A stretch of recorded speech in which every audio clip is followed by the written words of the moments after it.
It seems the heels advocate has come back home, because this episode of Monday Night Raw proves to us all why Monday Night Raw is dead in the water, and the year of 2026 will be one of the worst years of all time. Now, let's just conceptualize what this Monday Night Raw was all about. It was the 1 year anniversary of them being on Netflix. And what is it that they do? Did they bring out The Undertaker like they did last year? No. Did they bring out The Rock? No. Did they bring out Cena? No. Did they bring out Austin? No. Did they bring out anybody? I mean, hell, if Triple H came out and he sat there, right, in the middle of that yang, and he said, welcome to the 1 year anniversary of the WWE Universe, blah, blah, blah, being on Netflix. That would make sense, right? I'm not too fond of Triple H showing up his face during celebrations, but in this instance, it would kind of make sense if he came out, right? But he didn't. So what did that signify to us? That this episode was a complete garbage fest. To top it all off, to celebrate the 1 year anniversary on Netflix, they made it a collaboration with Stranger Things? What in the world? Like, they came out, right, with like Corey Graves and Michael Cole in like some stupid little van. Like, I've only watched season 1 of Stranger Things. I don't really know that much about it anyway. And then, like, as the talent is walking backstage, they literally applied this dog awful filter. Like, I swear to God, bro, like, editor Zach would do a much better job trying to make this look like Stranger Things, bro. And like the arena was with like tentacles, bro. Like, well, what the hell am I watching, bro? Like, in what universe does it need to be a collab, right? The Stranger Things is not going to get more popular because it was on WWE TV, and WWE is not going to get more famous because it has Stranger Things collabing with them. It doesn't matter. And what kind of a collab is it when the actors are not even sitting ringside? You know what I'm saying? Like, they're not even sitting ringside, bro. They're not even ringside. Nobody from the talent pool is there. Like, talent pool. Like, from the actors are there. And it's like, okay, what is it even that, like, what is it?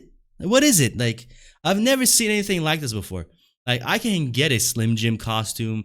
I can get a Slim Jim table. I can get, like those, like, cereal puffs, like Booty-O's, right? Like, with the New Day, they had their own cereal. But what the hell was this, bro? So anyways, let's just start off going off the only thing that was good about this Monday Night Raw episode. And it just so happens to be the only men's match that was available on the entire night. Bron Breakker finally collides with CM Punk after antagonizing him with the Vision for a pretty long time. And I have to say, the winner of this match obviously was CM Punk, right? CM Punk won this match. And immediately the fan reaction to this was like, oh my God, no, why did he win? I'm like, okay, look, I get the sentiment, right? I get the sentiment that CM Punk is boring now. I get the sentiment that CM Punk sold out. I get the sentiment that CM Punk is not the guy he used to be. But ultimately, we need more of CM Punk than we need more of Bron Breakker. That is the fact of it, right? And the reality is CM Punk has just won the title. You want to have him go out there and immediately lose it? You know what I'm saying? Like, why would you even want to do that? It doesn't make any sense for you to even want to, like, have him see lose. Not only would that, like, corrupt the landscape after the Royal Rumble, hopefully Chris Jericho is going to come back and either challenge CM Punk or, preferably for me at least, Cody Rhodes. If Chris Jericho does come back and challenge against Cody Rhodes, that is the way that we can move forward and finally have something to look forward to on SmackDown. CM Punk is in a great place. He has Bron Breakker, he has Rollins, he has the Vision to feud with. He got Logan Paul. He got, like, who else? Jey Uso. You know, if he wants to, he can always go back at him. And then we also have Gunther, right? And so pretty much, speaking of the match, right? Let me just go over the match real quick. Now, the match in general is your typical CM Punk match, not too high paced. You had your running moments as well, but let's just start from the beginning, right? It's a typical match that opens up, chain wrestling, and here and there they go out and do their spots. There was one Hurricane Rana, like Frankensteiner botch that Bron Breakker did, but I wasn't sure if that was actually a botch because he immediately went ahead and redid it. And I'm not too fond of that, bro. Like, if you, like, so first of all, I wasn't even sure if it was a botch, so you sold it pretty good, right? You know what I'm saying? I wasn't aware if it was a botch. But the moment you go ahead and immediately do the same spot again, that is where you sell it as a botch and it makes it look fake, right? Like, you know, get me once, okay. Get me twice, shame on me, you know what I'm saying? So that is the way I feel about it. Now, the match in general had a lot of momentum going for Bron Breakker, but it wasn't a complete takeover by Bron Breakker. If you guys remember the match that CM Punk had against Gunther, after like the maybe like 20-30% of the match, you know, passed by, Gunther was in complete control. He's chopping him, CM Punk drops, he's kicking him, he's tossing him, he's like literally like owning him, you know what I'm saying? And then by the end of the match, he just simply pulls his legs and, you know, one GTS and CM Punk was like, so that wasn't a convincing, strong victory for CM Punk, but this definitely was. Bron Breakker was in prime form. CM Punk definitely kept up, right? CM Punk is what, 48 years old, 47 years old. Like, you got to give him respect, right? In terms of his character development, I think he has greatly declined. I think his value hasn't gone up even after being the World Heavyweight Champion, because first of all, it is the freaking World Heavyweight Championship. It's only the secondary title, you know what I'm saying? Like, this was a spot right here where he botched the Frankensteiner. It didn't look like it, you know, a botch to me, but nonetheless, CM Punk definitely hasn't lived up to his potential. And the fact is, he came back and it took him 2 years to get the World Heavyweight Championship. First of all, it took you 2 years to get the secondary title. How trash are you, right? That is the underlying tone that lies within that. If you cannot come back and win the big time title, you're a bum. You know what I'm saying? That's really what it is. So when he is right now in a position to wrestle somebody young, you cannot afford to make him look weak, right? He already struggled enough. He already lost the Rumble to Cody. And the fact is, he was already planned to lose to Cody, and the tricep injury was just injury that couldn't have been prevented, but that really buried him. CM Punk really sucks ever since he came back, and now is no exception. So you got to have him win. Now, I like the fact that he won. Division obviously came back into the match, and they tried to cheat, and then we had Puto Pendejo Penta come out. You know what I'm saying? Hit him with the Hurricane Rana. Dragon Lee was there as well. He took out Austin Theory. Austin Theory, what a pathetic bum, bro. Austin Theory, bro. Like, at some stage in the match, this guy came in and he hits CM Punk with the curb stomp. You know what I'm saying? That is a joke. Like, Austin Theory is such a pathetic excuse for a wrestler. Like, a lot of us wanted Austin Theory to be in some shape involved with the Division. But we always wanted him to be a part of the core members of the Division. We didn't want him as a fifth freaking member after Logan Paul. Like, come on, bro. Like, that really immediately smells like Red NWO Wolfpack or something. You know what I'm saying? Like, it's already way past due. It's too bloated. Nobody cares anymore. It lost its intrigue. And Austin Theory, unfortunately, doesn't seem to be on a trajectory that will get him over at all. If anything, the underlying possibility of him being involved with the Division is him being a double agent for Seth Rollins. And then when Rollins comes back, he's going to turn on the Division and whoop-de-freaking-do. You went from one lackey to another lackey. It's like, come on, bro. Like, the Division was meant to put over Bron Breakker and Big Back Bronson Reed. And to a certain extent, it has done that, right? Bron Breakker is in a title match on the anniversary episode of Raw. And Big Bad Greed has defeated Roman Reigns. So it definitely has done that. And it could have done that for Austin Theory had he been one of the core members, but he is not. So, nonetheless, this was a pretty okay match, pretty good match in my opinion. The ending was pretty good. I liked it. And definitely CM Punk was able to keep up with the young buck. And I mean, this guy really has great speed acceleration. Bron Breakker, very athletic, very explosive. I really like him. When it comes down to like him just like exploding in the ring. Very good. So the other half, I mean, not the other half, the rest of the show, I hope you guys can finally brace yourself because we only had one men's match and 3 female matches, which already puts us at a below average Monday Night Raw on the Heels Advocate rating scale. All right. The best score that you can get is 4 men's matches, 1 female match, or 3 men's matches, 1 female match. As soon as it's the opposite way, I'm sorry, man, you're just below average, bro, right? So, luckily, at least, we opened up the show with, I eat sleeping, this is my brutality, right? Rhea Ripley and the Kabuki Warriors finally settled the score, finally, after months and months of wrestling. They finally wrap it up. I mean, at least I hope they wrap it up. But Rhea Ripley and Rhea Ripley and Io Sky went ahead and finally got the tag team championships over the Kabuki Warriors. Now they are tag champions. I'm happy they are tag champions, and I have to say the title scene looks better than it did last year, right? So for the female side of things, we have Rhea Ripley being tag champion with Io Sky, 2 big-time women's champions holding the title. Pretty good. I like that. And then on the men's side, we have Jey Uso and, you know, his brother Jimmy Uso being the men's tag champion. So the tag divisions, both men and female, look pretty good. The champions look pretty good as well, right? Cody Rhodes, CM Punk is pretty good. I'll get to Becky Lynch, who reclaimed her title as well. She, in my opinion, is the #1 women's champion.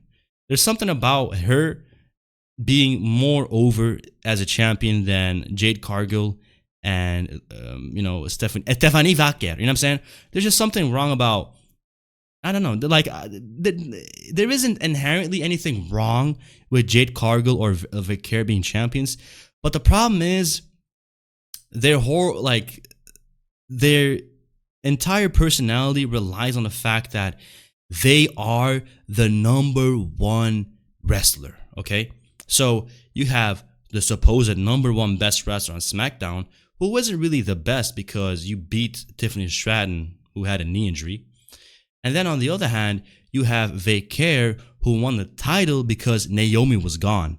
So inherently, both of the champions are holding on to the titles in an illegitimate way, while the actual lineal champions are kind of gone in a sense.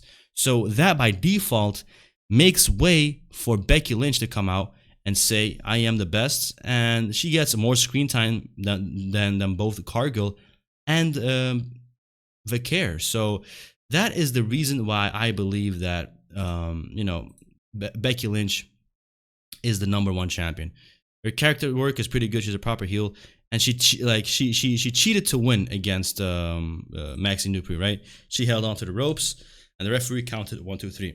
And the funny thing about it is, bro, the referee is literally looking straight at her holding the rope. But that's just besides the point. That's just freaking wrestling reality for you all. You cannot really beat that. It's just what it is with wrestling. So the following segment was when Gunther, that he General Gunther, dum dum dum dum dum, that he General Gunther, dum dum dum dum dum, ying ying ying ying ying ying ying ying ying. Ying, the Ying General Gunther comes out, and one of the most confusing storylines in the WWE today, bro. This guy literally comes out, bro, and everybody's mad at him, bro. Oh my God, how dare you beat Cena? How dare you do this? How dare you disrespect him? And what is the disrespect, bro? Beating somebody in a wrestling match? Like when a babyface does it, it's no it's no harm, but a heel does it and rubs it in your face, and then he's like the scum of the earth. And like if it's really that much of a problem, oh my God, bro, the disrespect thing is blown out of proportion, because the reality is we could have gotten Gunther so much more heat if John Cena came out on the following Monday Night Raw to bid his final farewell and leave the WWE, and on the way out, Gunther shakes his hand and just freaking whoops his ass, right? That is the ultimate heat that you could get on him. But then again, right, then you're sending off Cena with like a complete burial. But if they had done that, I can understand the reaction that Gunther is getting right now for what it is. But it isn't for that.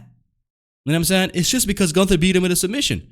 And he says, I made John Cena tap out like a little bitch in the middle of that yang. You know what I'm saying? That's all he did, right? Like, where is the problem with that? And like Adam Pearce is all mad. And like I didn't get why the GMs are so upset with everything. but what actually matters. Finally, Gunther has like some merch. Tap out like a bitch, you know what I'm saying? Like, that's what it is. He comes out looking like Detective Mr. Gadget with his long freaking trench coat. He probably's got like a freaking helicopter wing hiding somewhere in that, bro. It's crazy. For a moment when he hopped on the announcer table, I thought to myself, there's absolutely no way that this guy is going to once again cut a standing on the announcer table promo. I'm sick of it, bro. Nikki Bella did it. It didn't amount to anything. R-Truth did it. It didn't amount to anything. CM Punk did it after the Chamber where he was mad at the bald fraud, The Rock. It didn't amount to anything. So, luckily, that wasn't what happened. And he cuts his promo in the middle of that yang. And finally, somebody shows up. AJ Styles comes in. He says, you know, man, you've been too disrespectful, and I'm here to teach you a lesson. And AJ just slaps him across the face, right? Boom. Boom. Take that. Boom. Boom. You know what I'm saying? He took the slap and did not do nothing because you are a little bitch. You know what I'm saying? And that's my problem here. Gunther is supposed to be the guy that retired Cena, but why aren't you a badass, bro? Like, even with Jey Uso, like, he would like run away and stuff like that. Like, bro, just whoop his ass, bro. Like, you're 6'4". AJ's 5'8". You know what I'm saying? 5'10" or some shit, right? Just go out there and whoop his ass, bro. Like, you're the heel. Go get your heat. But no, right? AJ slaps him. He walks away with it. And Gunther stands there looking like a freaking goofball, bro. It doesn't make any sense, right? And then, obviously, we go backstage. And, like, he's talking to Adam Pearce.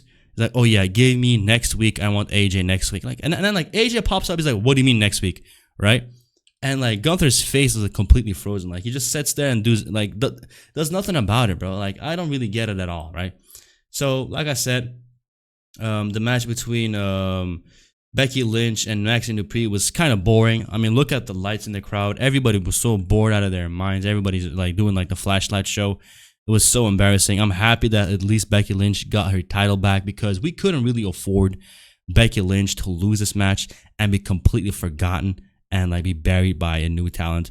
At least this way, it's 1-1, and then we can maybe move into the Royal Rumble and get a match that will settle the score. But I really hate the way that PLEs now are only 4 matches. Like, bro, can we at least get a 4-hour show out of a PLE, bro? Like, are you kidding me? Like, what the hell's going on, right?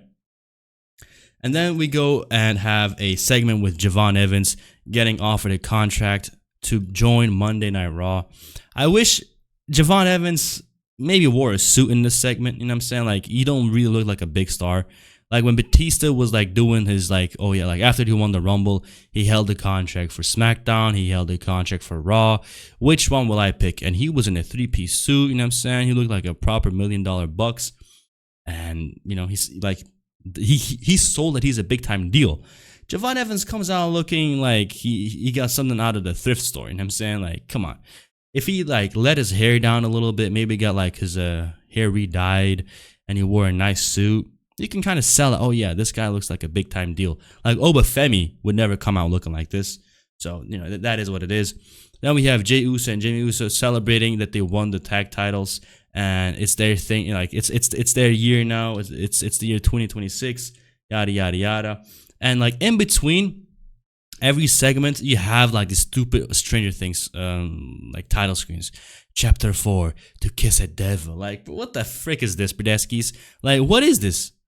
You know what I'm saying? And then Elise Gunther came out and she's like cutting a promo. I never realized why the hell she got injured in the first place. I don't understand what happened for her to have an ankle injury. But nonetheless, she cuts a promo. She says, I'm not going anywhere. For a quick second, I thought she was going to vacate the title. But Raquel comes out and takes her out, maybe writing her off TV for at least a few weeks, maybe a month, up until she fully heals up. Who knows how long she's gone. But obviously, to settle the deal even further, she attacks her backstage as well. So then we have Rey Mysterio and Penta saying, look, if something happens tonight on the main event, let's go out and save the boy, right? And, you know, talking about CM Punk, obviously. So that's exactly what they did. Chapter 5, Hellfire Collide. Like, what the hell is that, right? You know what I'm saying? We had Liv Morgan have a wrestling match against Lyra Valkyria. Like I said, you guys, we had 3 female matches. And that is the exact point that I'm trying to make it, right? It's just not that important. Like, what the hell is Liv Morgan doing against Valkyria? Liv Morgan, when she came back, She immediately should have went against Valkyria immediately, but she comes back and one of the big time, like her return was pretty big time at Survivor Series. I mean, come on, man, it was the last John Cena PLE. That's where you come back, and now you take a second back seat to like Raquel. It doesn't make any sense. Even in storyline of like Raquel has like dibs or whatever, it doesn't really matter, and that is my problem here. Somebody comes back into the WWE, they don't know what to do with him anymore. Like R-Truth came back, he did his like promo where he cut his dreads, nothing done. Nikki Bella came back, she cut her promo, nothing done. She even turned heel and nothing was done. You know what I'm saying? So Liv Morgan is suffering from that anyways. This match was pretty unnecessary, and she gets the victory. Then we get a promo from The Vision and poor Austin Theory, man. He's really not important at all. And then we hopped back into the main event, which was pretty good in my opinion. But the problem is, you can pretty much forego that the title will be defended simply based off of the fact that Becky Lynch won her title match. So what they would like to do is, for example, on that one Saturday Night's main event, right, with like Jade Cargill and Tiffany Stratton, and I think Drew McIntyre wrestled against Cody Rhodes, right? So on like what they will do is, bro, they will have the females swap titles, right? You know, win or lose, you know, somebody will drop the title to somebody. And when that happens, that is pretty much a foregone conclusion that the men will not drop their title. It's almost at like, and this is why I don't really like, you know, the women's division, because they don't really get the same respect. Obviously, you know, they don't move the tickets that the guys do, right? You know what I'm saying? Like, who is a bigger star, Becky Lynch or CM Punk? You know what I'm saying? CM Punk can sell out an arena. I don't think so about Becky Lynch. But what they will do is they will kind of say, yeah, I will understand why everybody will be mad if Drew McIntyre loses to Cody Rhodes again and not win the title, and Cody gets to defend. But hey, at least Tiffany Stratton dropped her title, and it's the same thing tonight. Hey, at least Maxxine Dupri dropped her title, and Becky Lynch won again, and now she's a champion again. At least she did that, right? So like immediately you get that immediate impression of, oh yeah, okay, this happened, therefore the men are going to be safe. It's almost like an excuse, right? They kind of give you a crumb and expect you to be happy. They like, oh no, at least we gave you that, right? It's kind of like one of those things. I'm not a big fan of it. This 1 year anniversary was just another Monday Night Raw, and I'm so sick and tired of it, bro. Like, there is no reason for us to have waited 3-4 weeks for this match. We could have had it happen immediately after War Games or close to War Games. The fact that they stalled out Austin Theory revealing that he was a masked man, that was BS as well. Austin Theory should have revealed himself immediately after the War Games match. You know what I'm saying? So it's just one of those things that the heels advocate is just sick and tired of. I am literally just done with Raw. Like, if you wanted to have this match be a big time thing, I don't know, man. I don't know. You could have at least had Bron Breakker win and like make it feel a little bit better. But the problem is, you cannot give Bron Breakker the victory because this is their first one-on-one proper title match. And like I said, if Bron Breakker and CM Punk had wrestled immediately close after War Games and CM Punk won, then we can have Bron Breakker maybe hold the title quickly for like 1 or 2 months. You know what I'm saying? There's no harm in that. And then, you know, Punk can get it back or something. But that is just what I'm trying to say here. We cannot have big things happen because small things don't add up to the big things, right? The promo segments that they have cut so far, it doesn't like warrant for a big time like payout. Like what? Like Bron Breakker comes out and he cuts the same promo twice, and then 2 weeks later, CM Punk finally shows up, and the guy that was insulting your wife is standing there on the same show that you are, and all you do is come out and cut a promo in his face. Like, why aren't you attacking him backstage for what he said about your wife? Like, you know what I'm saying? It's just what it is, bro. It's just really what it is. They barely move around anymore in this WWE. They barely do anything anymore. I'm sick and tired of it, bro. I'm the heels advocate, and I'm out.